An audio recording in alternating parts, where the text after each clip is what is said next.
Assalamualaikum warahmatullahi wabarakatuh. Ketemu lagi di channel Indra Edu. Untuk hari ini kita akan belajar bareng lagi materi mata pelajaran IPS kelas 8 semester 1. Masih di bab 1, yaitu tentang interaksi keuangan dalam kehidupan di negara-negara ASEAN. Subbab pembahasannya itu bagian B, interaksi antar negara ASEAN.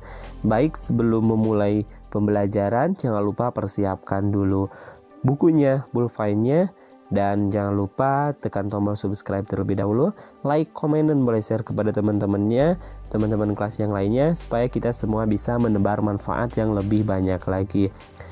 Nah, ada indikator pencapaian kompetensi yang harus kita capai, di mana siswa harus mampu menjelaskan makna kerjasama, bentuk-bentuk kerjasama, dan upaya meningkatkan kerjasama antar negara ASEAN.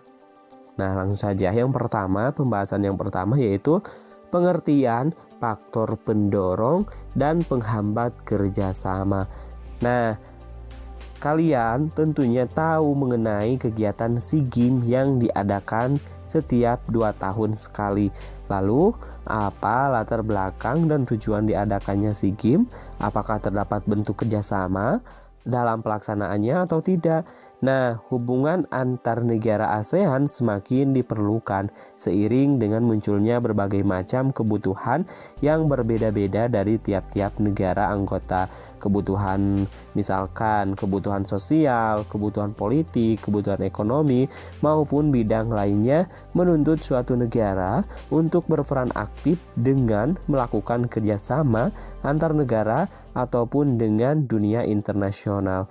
Lalu, organisasi internasional kemudian dibentuk guna mengatasi dan meminimalisasi masalah yang dapat ditimbulkan dari interaksi antar negara dalam berbagai bidang. Contohnya apa? Yaitu Association of Southeast Asian Nations, yaitu ASEAN, yang merupakan salah satu organisasi internasional yang bersifat kawasan Asia atau regional. Jadi, apa yang dimaksud dengan kerjasama? Jadi, pengertian kerjasama itu apa? Nah, kerjasama itu adalah menjalin hubungan antara dua negara atau lebih demi mencapai suatu kesepakatan. Sekali lagi, jadi yang dimaksud dengan kerjasama adalah menjalin hubungan antara dua negara atau lebih demi mencapai suatu kesepakatan. Lalu dalam pelaksanaan kerjasama tentunya tidak berjalan mulus begitu saja. Pasti ada faktor pendorong dan juga faktor penghambat dalam kerjasama. Nah, pembahasannya yaitu faktor pendorong dalam kerjasama. Nah, faktor pendorong dalam kerjasama, setidaknya ada 2 faktor pendorong terbentuknya kerjasama, yaitu didasari kesamaan ataupun perbedaan potensi alam yang dimiliki oleh suatu negara. Yang pertama yaitu kesamaan dan perbedaan sumber daya alam. Nah, maksud dari kesamaan dan perbedaan sumber daya alam, kesamaan sumber daya alam antara beberapa negara dapat mendorong terbentuknya kerjasama antar negara. Sebagai contoh, beberapa negara penghasil minyak bumi membentuk suatu kerjasama yang diberi nama OPEC, Organization of Petroleum Export Country. Nah, perbedaan sumber daya pangan di setiap negara ASEAN juga melahirkan kerjasama. Indonesia mengekspor hasil pertanian ke Singapura. Indonesia juga mengimpor beras dari Myanmar dan Thailand untuk memenuhi kebutuhannya. Sedangkan yang kedua yaitu kesamaan dan perbedaan wilayah atau kondisi geografis. Nah, maksudnya karena kesamaan letak geografis, beberapa negara di suatu kawasan pada umumnya mengadakan kerjasama untuk menjaga stabilitas dan keamanan negara. Sebagai contohnya, negara-negara yang terletak di wilayah Asia Tenggara membentuk kerjasama melalui organisasi ASEAN. Yang selanjutnya yaitu faktor penghambat dari kerjasama. Di mana faktor penghambat dari kerjasama, beberapa faktor penghambat kerjasama di kawasan ASEAN antara lain yang pertama adalah perbedaan ideologi. Nah, Dalam perbedaan ideologi ini, faktanya saat ini hampir tidak ada negara ASEAN yang menutup diri dari kerjasama antar negara ASEAN. Yang kedua adalah konflik dan peperangan. Nah, konflik dan peperangan ini juga bisa disebut juga dengan faktor penghambat dalam kerjasama, karena kondisi konflik dan peperangan yang terjadi di dalam negeri ataupun antara negara mengganggu stabilitas negaranya sehingga akan menghambat dalam melaksanakan kerjasama di kawasan ASEAN ini. Yang ketiga yaitu kebijakan protektif. Nah, suatu negara yang menerapkan kebijakan yang bertujuan melindungi kepentingan dalam negeri dan meningkatkan daya saing, misalnya tidak menerima impor hasil pertanian karena dapat mempengaruhi kondisi pendapatan hasil pertanian di dalam negerinya. Dampak kebijakan ini juga dapat mempengaruhi hubungan antar negara sehingga menghambat kerjasama yang harmonis. Yang terakhir yaitu perbedaan kepentingan tiap-tiap negara. Nah, kerjasama dibutuhkan bagi perkembangan dan masa depan negara di dunia. Akan tetapi, dalam kerjasama antar negara, tiap-tiap negara memiliki kepentingan yang berbeda. Perbedaan ini dapat menghambat kerjasama yang harmonis. Yang kedua yaitu bentuk-bentuk kerjasama dalam bidang sosial budaya, politik, pendidikan, dan perkembangannya. Nah, yang pertama yaitu bentuk kerjasama di bidang sosial dan budaya. Kerjasama antar negara anggota ASEAN dalam bidang sosial dilakukan agar tercipta kerukunan dan kemajuan bersama. Nah, maka daripada itu, setiap negara anggota ASEAN diminta berperan aktif dan ikut serta dalam upaya kerjasama guna mendukung kesejahteraan negaranya sendiri. Nah, salah satu bentuk kerjasama di bidang sosial negara anggota ASEAN diantaranya adalah sebagai berikut. Yang pertama yaitu di bidang pembangunan sosial dengan menekankan kesejahteraan golongan berpendapatan rendah, perluasan kesempatan kerja, serta pembayaran upah yang wajar. Yang kedua, membantu kepada kaum wanita dan pemuda dalam usaha-usaha pembangunan. Yang ketiga, menanggulangi masalah-masalah perkembangan pendudukan dengan bekerja sama dengan badan-badan internasional yang bersangkutan. Yang keempat, pengembangan sumber daya manusia. Yang kelima, peningkatan kesejahteraan. Yang keenam, program peningkatan kesehatan, makanan, dan obat-obatan. Yang ketujuh, pertukaran budaya dan seni juga festival film ASEAN. Yang kedelapan, penandatanganan kesepakatan bersama di bidang pariwisata ASEAN, ASEAN Tourism Agreement atau ATA, serta penyelenggaraan pesta olahraga dunia olahraga 2 tahun sekali melalui SEA Games. Nah, yang kedua yaitu yang selanjutnya bidang kerjasama dalam bidang politik dan keamanan.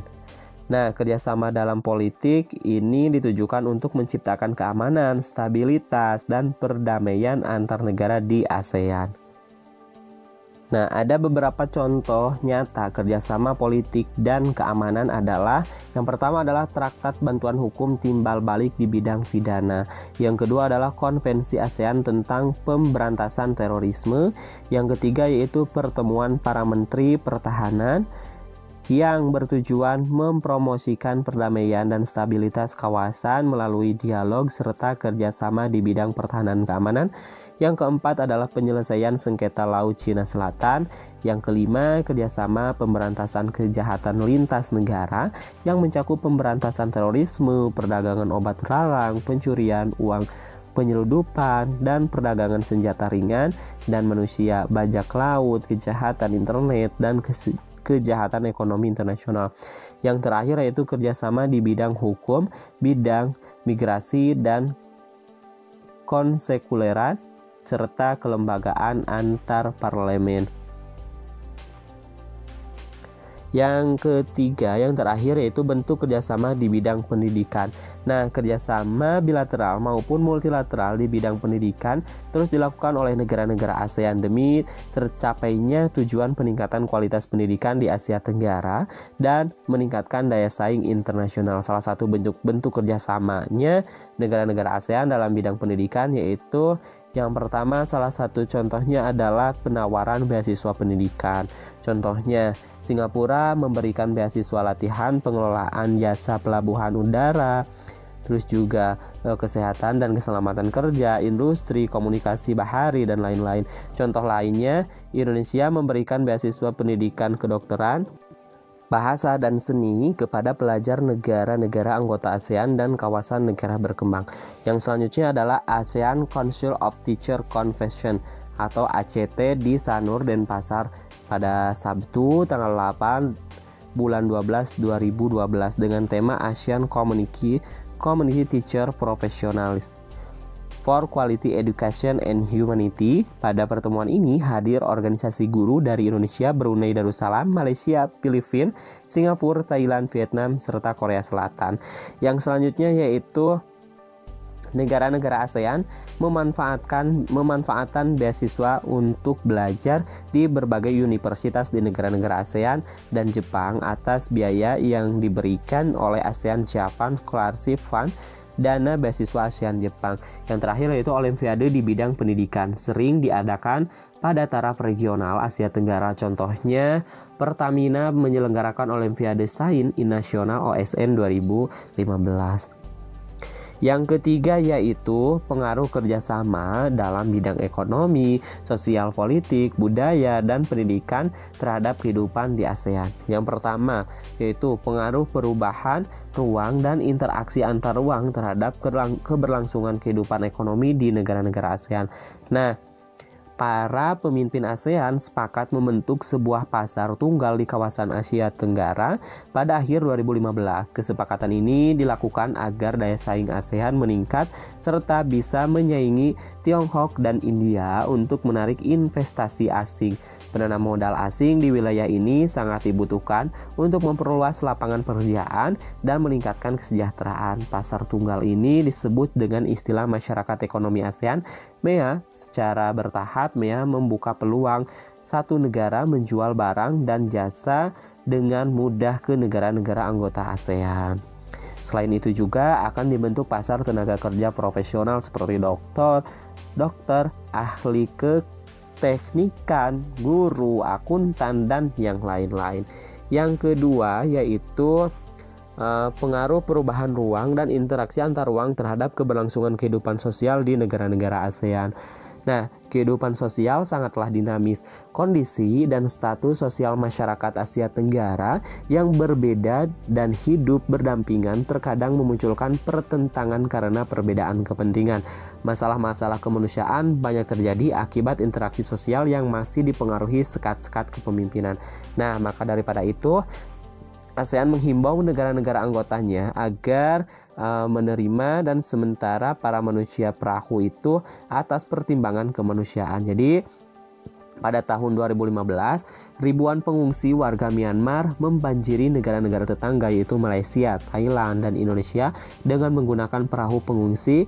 Ini kemudian dikenal sebagai manusia perahu. Lalu migrasi ini berpengaruh terhadap dinamika jumlah kependudukan suatu negara baik bagi yang mengungsi ataupun negara tujuan pengungsian. Selain itu, menimbulkan interaksi sosial seperti simpati dan empati antar pengungsi dan penduduk setempat daerah pengungsian.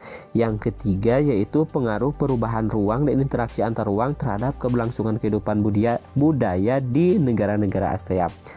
Nah, kebudayaan adalah salah satu di antara 3 pilar utama ASEAN dalam proses mengarah ke tujuan membangun komunitas. Pada tahun 2015, konferensi ke-6 Menteri Kebudayaan dan Kesenian ASEAN di kota Ho, Vietnam dengan tema meningkatkan peranan kebudayaan terhadap perkembangan yang berkesinambungan dari komunitas ASEAN. Nah, yang selanjutnya yaitu pengaruh ruang dan interaksi antar ruang terhadap keberlangsungan kehidupan politik di negara-negara ASEAN. Nah, dalam pengaruh politik ini, perubahan dan interaksi antar ruang juga dapat berpengaruh terhadap kehidupan politik baik antar negara maupun antar masyarakat di Asia Tenggara. Beberapa kasus yang menjadi sorotan adalah sengketa perbatasan wilayah. Nah, Jadi masalah perbatasan wilayah telah menjadi persoalan di beberapa negara ASEAN seperti kasus Pulau Natuna, kasus Sipadan dan Ligitan, kasus Kepulauan Spaliti dan Kuil, Freispher dan Pulau Pedrabarca. Nah, kasus Natuna diawali klaim sepihak oleh Tiongkok pada tahun 2009 melalui gambar 9 titik dan ditarik ke Kepulauan Spaliti di tengah laut Tiongkok Selatan, dan dengan cara itu mengklaim Pulau Natuna sebagai wilayah zona ekonomi eksklusifnya. Pengaruh perubahan kebijakan Tiongkok tersebut diprotes pemerintah Indonesia melalui Komisi Landas Kontinen PBB. Nah, sampai saat ini PBB belum memproses tersebut. Tiongkok juga tidak pernah menyinggung isu itu sehingga hubungan Beijing-Jakarta relatif tenang.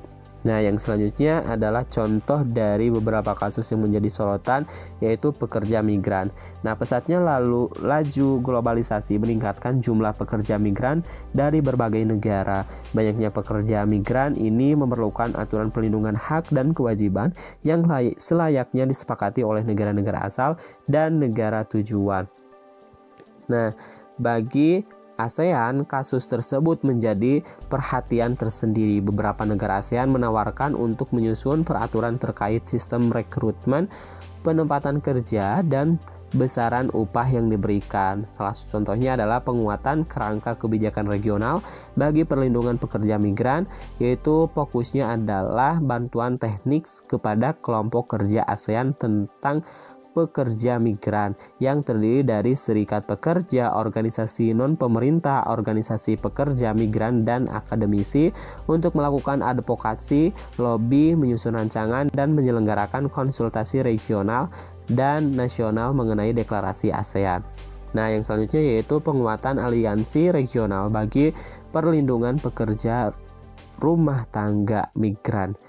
Nah, yang terakhir yaitu pengaruh perubahan ruang dan interaksi antar ruang terhadap keberlangsungan kehidupan pendidikan di Asia Tenggara. Nah, ketimpangan mutu pendidikan antara negara anggota ASEAN menjadi salah satu kendala terbesar ASEAN. Dari 10 negara ASEAN terdapat 7.446 perguruan tinggi dengan mutu pendidikan yang berbeda-beda. Hal tersebut menjadi tantangan tersendiri ASEAN dalam bidang pendidikan.